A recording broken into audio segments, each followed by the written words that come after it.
गँगवॉरमधून झालेल्या ट्रिपल मर्डरच्या घटनेतील फरार आरोपी शाहरुख उर्फ कबूतरला पोलिसांनी अटक केली। गुन्हा केल्यानंतर पोलिसांना न सापडणारा आरोपी म्हणून शाहरुख हा कबूतर नावाने फेमस झाला होता। गँगवॉरच्या घटनेनंतर पसार झालेल्या शाहरुखने इन्स्टाग्रामवर रील्स अपलोड करून आपल्याला पकडण्याचे पोलिसांना आव्हान दिले होते। पण स्थानिक गुन्हे शाखेचे सहाय्यक पोलीस निरीक्षक मिलिंद सोनकांबळे आणि त्यांच्या टीमने शाहरुख कबूतरला जाळ्यात अडकवले।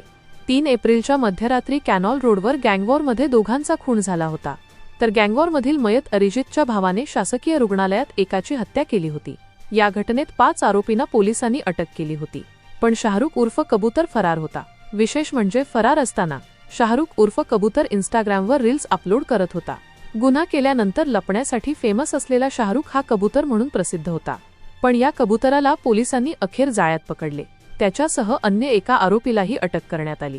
दरम्यान गुन्ह्यातील आणखी एक मुख्य आरोपी सायलाला अद्याप पसार आहे, त्यालाही लवकरच अटक करण्यात येणार असल्याचे पोलीस अधीक्षक अविनाश कुमार यांनी सांगितले।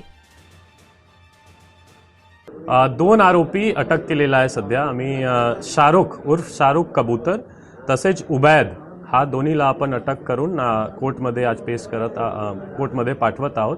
हा दोन्हीच्या फिजिकल आणि डायरेक्ट इन्व्हॉल्वमेंट होता जे भागीनगरमध्ये 4 तारीखचा मर्डर झाला होता। शेवटचा प्रश्न की गुन्हा केल्यानंतर त्यानं वेश बदलला होता का पोलिसांनी त्याला पकडून किंवा त्याला ओळखून म्हणून?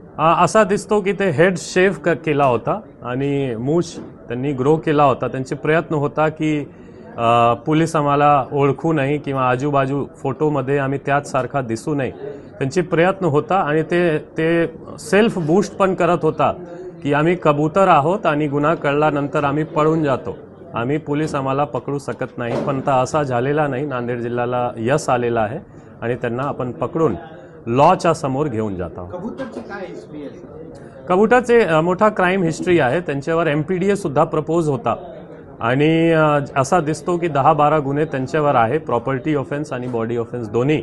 आणि ते सध्या प्रयत्नात होतात की एक छोटा मोठा गँग बनवू आणि अदर जे गँग आहे त्यांच्यासोबत मिळून नांदेड जिल्ह्यामध्ये दहशत पसरवण्याची त्यांची प्रयत्न होतात। सर, आज आपण जे काही